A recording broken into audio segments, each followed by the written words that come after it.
Welcome to Mallorca and welcome again to the Best Centre. It's the 27th of July, the World Championships are underway in Kazan.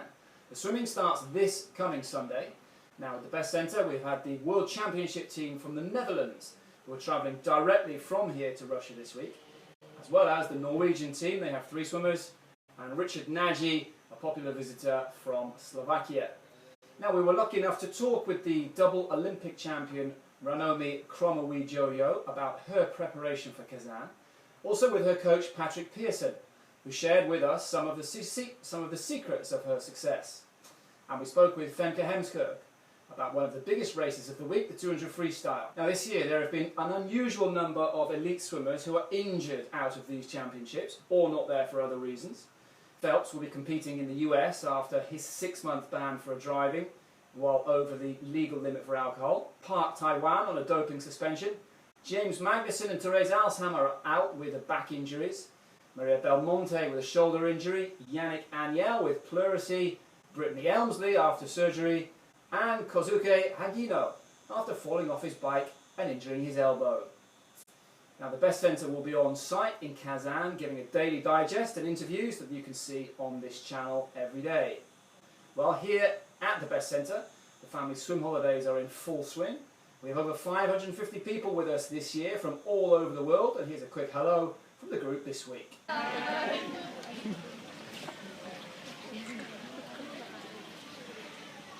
And finally, the French were here in force 2 weeks ago. An Olympic 50-metre freestyle champion, Florent Manodou, was put under pressure in a 50-metre sprint, where 6-year-old Milan made the Olympic champion work hard, but despite coming off second best here, the Frenchman still remains the favourite for gold in Kazan. Enjoy our 3-part interviews with the very best from the Netherlands. In honour of our guests here, I'm wearing orange, so I hope you appreciate the effort that we're making here at the Best Centre. Now the Dutch came last year and one person wasn't there. We're delighted that she's here this year. How do you pronounce your name? My name is Ranomi Kromowidjojo. Ranomi, there we are. Yeah. Now, before we get on to Kazan and Rio, just one question that I've always wanted to know. Your father is from Suriname. Have you met Anthony Nesty? Of course, I met Anthony. He's like the biggest hero there is in Suriname, and he was a great former swimmer, and I met him, of course. Yeah. And what did he say to you? Well, I met him in the Beijing Olympics, and after the London Olympics, he was very proud to see me winning gold medals, and I felt really honored. So let's start there. London 2012. Talk to us about your experiences of the success that you had there.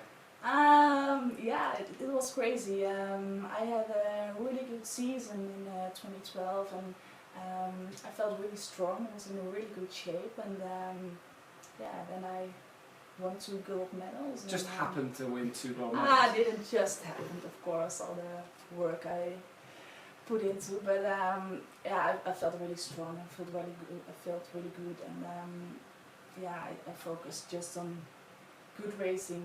What was the reaction back home after you had won the gold medals? That was insane. I didn't expect so much people to celebrate and having fun and like recognize me when I'm walking down the street. And so all the people in the Netherlands were really happy and crazy, and I think they were really happy for me. And is that nice to be able to share that kind of success with a country like this? Yeah, I think it's really nice. I mean, winning a gold Olympic is the best in swimming, and for myself it's the best. But it's also nice to celebrate with the whole country and make other people smile. And when you go out, even now, to go out and buy a pair of shoes in the middle of town, do you get people coming up and stopping you in the street? Yeah, sometimes it happens, and well, yeah, I can live with that. But sometimes it's nice to just buy a pair of shoes, buy your things in the supermarket, and people don't stare at you. We're a week away from Kazan now, but talk to us about the years that you've had since London, because you haven't had the easiest of times in the last few years. Talk to us about your experiences in between then and now. Well, in London I was coached by Jacques Verharen, and he moved to Australia, so I switched coach.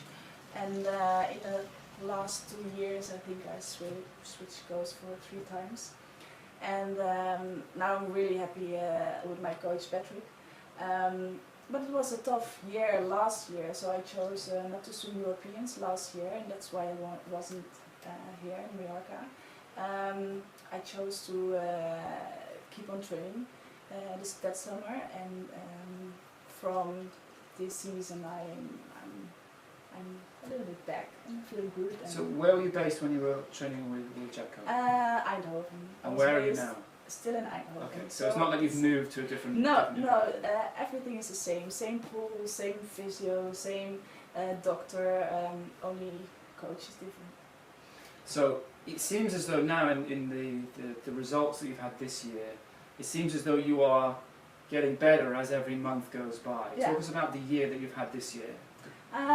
It's true, I didn't swim extremely fast this year, but I think every month gets better, and now since we're in Mallorca, I feel really strong, and I'm really looking forward to the Worlds. And I think I can swim faster than I did last year. So.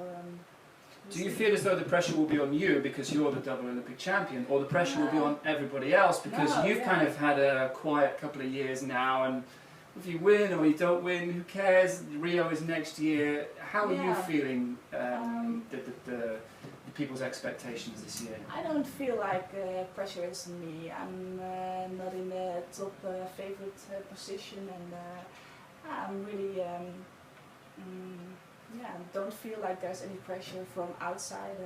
Only pressure is from my own. I want to swim really fast, and of course Rio Olympics is next year, and that's more important than Worlds. But I think from now, next week, the Worlds are for now a really big step, and it's important to swim good races. So just tell everyone, what events will you be competing in Kazan?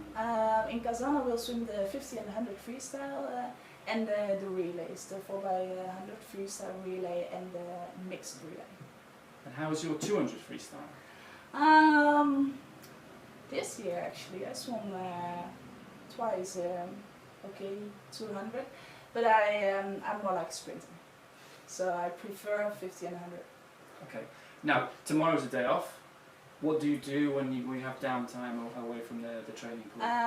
Usually during training camp we go to see something or going to the beach, but now it's 1 week before Worlds, so I think I'm gonna spend a lot of time in bed and reading or watching a movie and relax, don't spend too much energy.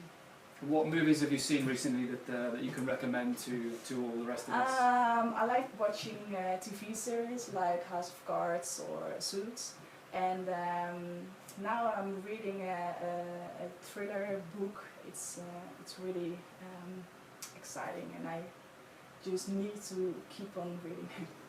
Is it a Dutch book, or is this a... It's a Dutch book, yes. So I would never have heard of it. No. So, and are you the kind of person who waits until a series is you can download the whole thing and then you binge watch, or do you watch a little bit, week by week? If possible, then I watch every episode right after. Do you ever miss training because you're so focused on the... No, I never miss the training because of watching series. There you go. Well, you haven't seen the first series of 24, because if you did, that is addictive, so stay away from that and concentrate on your training. Thank you very much for coming in. Best of luck in Kazan and in Rio next year. Thank you very much.